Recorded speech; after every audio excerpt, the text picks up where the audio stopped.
Embrace the power of knowledge at Sanskriti University, ranked first in most promising university in engineering and management in India. Visit www.sanskriti. High level committee recommendations on one nation, one election, on simultaneous elections.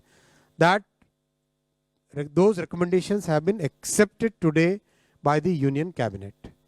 आज union cabinet में माननीय प्रधानमंत्री श्री नरेंद्र मोदी जी ने NDA की सरकार ने one nation one election में जो हाई लेवल कमेटी की रिकमेंडेशंस थी उसको एक्सेप्ट किया है.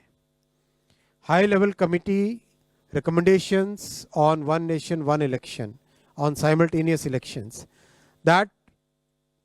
those recommendations have been accepted today by the Union Cabinet.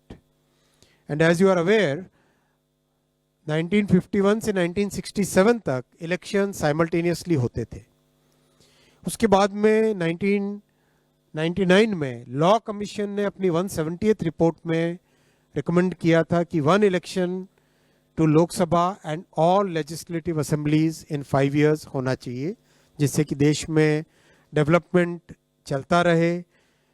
जो बहुत सारा खर्चा होता है इलेक्शंस के कारण वो न हो. बहुत सारा लॉ एंड ऑर्डर और क्रिमिनल जस्टिस सिस्टम जो बाधित हो जाता है, because policeman are totally deployed in maintaining the election law and order, वो सब जो बड़ा एक बहुत बड़ा एक डिसरप्शन रहता है वो ना हो. और एक तरीके से जो आज का यूथ है और आज का जो भारत है, जिसकी एक एस्पिरेशन है कि डेवलपमेंट तेज़ी से हो, चाहे इंफ्रास्ट्रक्चर का हो, चाहे एजुकेशन का हो, हेल्थ केयर का हो, चाहे एम्प्लॉयमेंट अपॉर्चुनिटीज़ का हो, चाहे मैन्युफैक्चरिंग का हो, उसमें इलेक्शन के प्रोसेस से बार बार जो बीच में एक तरीके से उन सब को एक स्मूथ तरीके से डेवलपमेंट चलता रहे. और इस पॉइंट ऑफ व्यू से बार बार ये रिकमेंडेशन, ये सजेशन देश में जगह जगह से अलग अलग फोरम से आया है. पार्लियामेंट्री कमेटी ने भी 2015 में अपनी 79th रिपोर्ट में कहा था गवर्नमेंट को कि suggest methods for simultaneous elections in 2 phases. इसीलिए हाई लेवल कमेटी गठित की गई थी under the chairmanship of Shri Ramnath Kovind ji, the former President of India, and that committee extensively consulted a broad spectrum of stakeholders, including political parties, judges, constitutional experts, large number of experts from various fields. इन सब के extensive consultation के बाद में एक report submit की थी. वो report आपको ऑनलाइन अवेलेबल है, ये वेबसाइट आपके सामने रखा हुआ है और आप यहाँ से ऑफिशियल वेबसाइट से डाउनलोड करना. Cyber security is more important, right?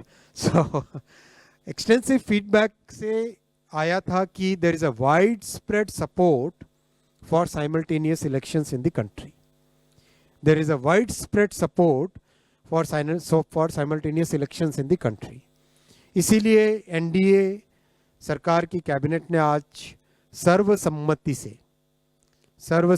से इन रिकमेंडेशंस को एक्सेप्ट किया और इसका इम्प्लीमेंटेशन 2 phases में होगा, जैसा कि कमेटी के रिकमेंडेशंस में है.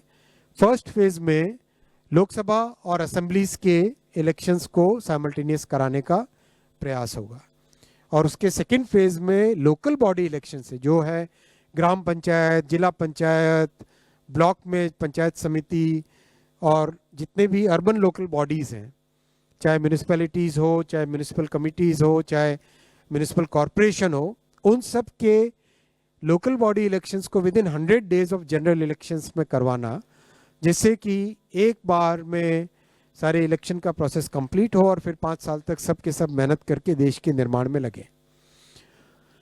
अब इस पे जो कमेटी के रिकमेंडेशंस हैं उनको पूरे देश भर में डिस्कशन किया जाएगा वेरियस फोरम्स में.